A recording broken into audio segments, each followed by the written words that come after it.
Friday has come early, everybody, because a lot of breaking news. All right, everybody, the very first thing that I want to dive right into is, well, I want to talk about Narnia. So the Narnia movies are moving forward. So Greta Gerwig's Narnia movies at Netflix. A lot of Netflix news this morning, or this afternoon, this evening, this night, whatever the fuck we're saying right now. But Narnia is moving forward. This morning is good. How many things have you had already, Brian? I've had one already. Narnia is moving forward on Netflix, and Scott Stuber, over there, the executive of it, is talking about what's happening with Narnia. It's like, because Greta couldn't write because of the writer's strike, they had to wait for a while. They announced it, but they couldn't do anything. And now she's actively writing the next two, or I should say her first two Narnia movies, and their idea is they'll start shooting in early 2024 and get these things moving forward because they're excited about this, because they couldn't do much with the writer's strike happening. Again, with the actor's strike, they could do things, but not with the writer's strike going down. But Narnia, yeah, Narnia is coming, Queen. Greta's doing it, and it's going to be her whole thing. So if you're expecting her to come back to Barbie 2, it might not happen because she'll be so busy for the next few years. You mean Ken? These Narnia movies, or the Ken spinoff too. It's just going to be tough. It's going to be very tough. But another project that Netflix said is just, it's coming back too. It's coming soon. Is Enola Holmes 3, because the spinoff of Sherlock Holmes about his sister is moving forward for the third time. So if you, Sabrina goes, if you've seen these, of course, Henry Cavill comes in to be Sherlock Holmes. You got Millie Bobby Brown from 11 from Stranger Things as Enola Holmes, and she's a great job. She's awesome. She loves this franchise. She's super excited. But they did the first one back in 2020, I think it was, and then they've been moving forward. And this, of course, they had to wait for a while. The script is still being written, and they're still waiting for this to happen. I think it was 2022 the last one came out, but they're trying to push this forward. And honestly, it's a good idea. It's fun. It's a fun concept, and I understand why they're doing it. Netflix just loves it so much. But Netflix, they always have to make these hard calls, what they're making, what they're not making, and they actually canceled the Army of the Dead spinoff. So if you were excited about this, they were going to do an animated series. They were doing an animated series about the Army of the Dead. Zack Snyder was going to do it. Animated series. They had the whole thing pretty much started off. The whole thing, Zack Snyder talked about, they had the animatics made, which you don't know what that is. That's kind of like just like a kind of like a bare bones animated version where it just moves a little bit, but they had all the voiceover done for all the episodes. The storylines were there. What? He said you could have watched the whole thing through animatic form. It was going to follow Dave Bautista's character, fucking friend of the show, Dave's character is Scott, and about his rescue crew trying to get into Vegas during the initial fall where the zombies first took over. And so it was a whole idea that he'd been planning for years, like 3 years.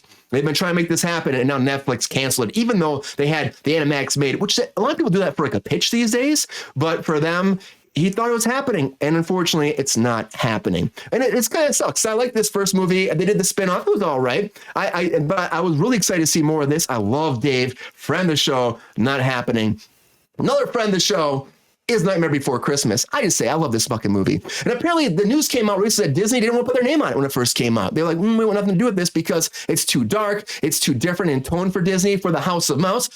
It was not good for them. And so they decided they weren't going to put their name on it. And, Tim Burton came forward recently during the 30th anniversary with Henry Selick, the director, and said, if they would put their name on it, it would have sold a lot more money at the time, but it still did very well. And, they said it was just too adult for them. But still, they said it made $50 million opening weekend. It could have made more with them putting the House of Mouse name on it, but they did not do it. But that's how it goes sometimes.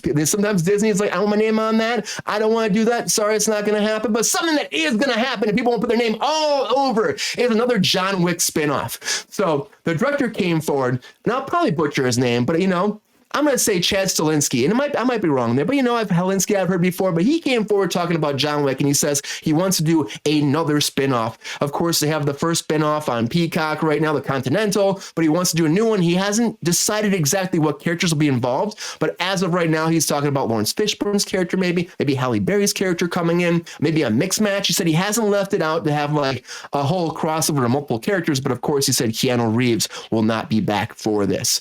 But the specifics are still very early, but he wants to do more. And it's pretty exciting if you're a John Wick fan, because I know that movie did so well that people want to see, Keanu come back, even though apparently he probably won't come back. Spoiler alert, if you watch the movie, there's a lot of reasons why. But something that is coming that is still also in early development is an Invincible live action movie. That's right. If you've been watching Invincible on Amazon, of course, it's done really well after 2 seasons. Second season just came out not too long ago, but the actual creator came forward, Robert Kirkman, and he was talking about they've been trying to plan this for a long time. I know John Wick died. We put that out there. Spoiler alert, he died, but he might have died. He might, no one ever dies in movies. I mean, John Wick should have died 100 times from the first movie to the 5th movie. Let's be real. It's true, but I mean, think about anything. If they want to make more money and it's doing really well, and honestly, Zelensky was saying when they were doing that, he said, well, can we leave like 10% open and he'll come back to life? Because maybe we want to do more. And Keanu wanted to be dead. But the thing is, though, the studios want it, the fans want it. They're trying to figure that out. But Invincible, though, is moving forward. And Kirkman came forward and said that it's early days production. Of course, we had a writer's strike, but he said they've been working on the ideas. And he says it's where it needs to be right now. And I think once we get happy with where the script is going to be, then I think we'll be in a good place and we can fairly quickly move forward after that. But all the factors that I have just discussed are things that we're talking about. He's talking about like what the storyline is going to be, how it's going to work in real life. He wants the story to be original, but still like, not tie too much into that, but still play off that so the fans love it. And they're still working out details because he said, if we're going to do this right, we got to do it right. We can't just do like the same thing we're doing an animated version. We have to find a way to make it work on the big screen. And they are going to do that. And another big movie coming forward, well, I should say another big director is making a movie, is Guy Ritchie is moving forward with a movie by Lionsgate. Now, of course, you might know Guy Ritchie from Sherlock Holmes. He's done a lot of fucking movies. But, I mean, he's a great director. And right now, he's working on this World War II movie. And it's called the Ministry of Ungentlemanly Warfare. And he's got Henry Cavill attached to this. He's got Jake Gyllenhaal attached to this. And it's an action film moving forward. There's no plot details right now, but Lionsgate actually picked the rights up for this. Again, there's been this little couple weeks where a bunch of studios put out projects they're going to develop and they're making, and they're trying to get studios involved for distribution. And this is one of the ones that actually sold out there to Lionsgate, because Lionsgate's always picking stuff up. So it's a big movie moving forward for Guy Ritchie. His movies always do well. So like, it'll probably do great cast attached to it. So it'll probably be awesome. But another big director that's coming forward with his last movie is Quentin Tarantino. And the film critic is actually moving forward. Actually, the movie critic is called, the movie critic. And Kurt Russell's apparently attached to be one of the main actors in this. Now, Kurt Russell has been working on like 3 movies with him before. And I think about, what was the one with the snow one, Sabrina? It wasn't the Hateful Eight. Hateful Eight. That's the last I remember him being. He was awesome in that too. But Tarantino. He was the best at Stuntman Mike, though. So fucking great stuff.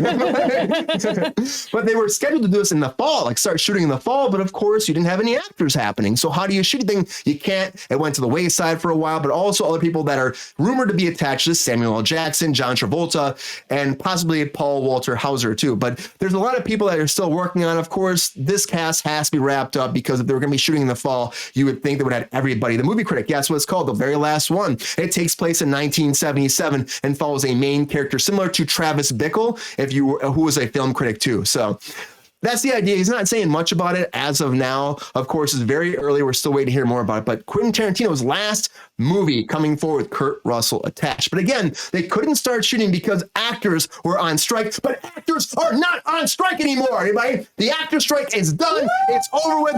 Wrap that sumbitch up in a nice day. They got an hour before we came live. They got their deal. It was right before 5 o'clock. And AMPTP put a whole thing out. They're going back and forth since the weekend. Last, best, and final offer. Talked about it multiple times. And they said, that's it. Well, SAG-AFTRA got it. And they said there's some AI stuff we have to work out. And there was also some minor things beyond that. But the AI thing was in the contract before they changed it was the producers, the studios were able to actually use deceased actors any way they wanted to with AI. Let's replace them, use them, whatever. And so SAG put a clause in there. They came back, so we need this to be different. And the clause was that they could use deceased actors, but they had to get the estates or the family's permission before they used it. And then, of course, there's money attached to that. So the AI thing was apparently worked out. Good timing. Ready to get back to work. Everybody's stoked. I mean, big celebrations. Hence why I'm having a cocktail right now. It's a big day for a lot of people out there. Cheers, motherfucker. And cheers on that. I'm very excited to say this, everybody, because we've been talking about this shit for way too long.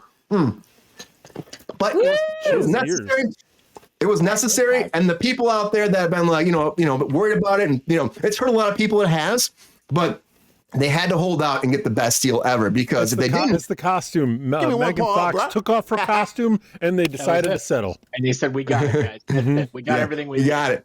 We got it. We made it happen." And it's fucking fantastic. I know there's a lot of people that are fucking stoked right now. I didn't see what Lexi said, but what up, Ty? What's up? Welcome back, man. Good to see you. Lexi's not on here. You mean fucking K Jacob? I thought I saw Lexi up there. You mean K Jacob? Oh, I thought I saw Lexi pop up at one point. No. What's K Jacob say?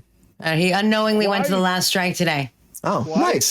Kane, hey, welcome, buddy. Yeah, Nice to it was see a you. strike. Welcome. Unfortunately, there was, but for a very long time. Hey, beautiful. Hey, can I get a little pet over here? Just a little touch on the belly. What's up, girl?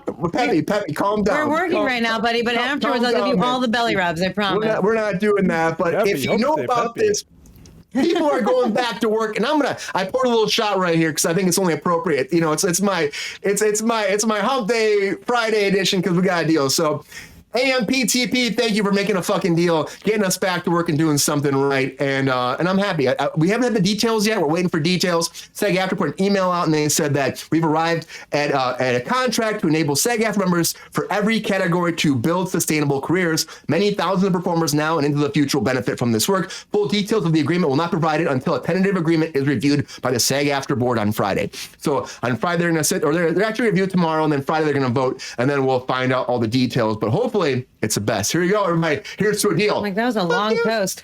There's still time for it to go bad, though. Oh, yeah. There is. Fuck you, Mike. Completely false. But the idea is, I believe in the nanny. Right? Yeah.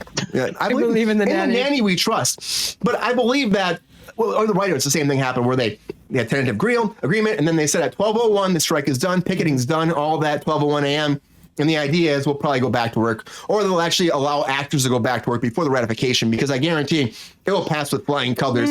I think it will. No, I mean, I'm not saying it won't. I'm just saying they're not going to let people go to work before it's ratified. That's ridiculous. It's going to take weeks for us to get back to work. It's going to take a long time. It is. It's not going to happen tomorrow, but it's big. Let's get that ratified and get back to work, Kate Jacobs says. You're right. And you know what, though? We got a lot of breaking news happen today.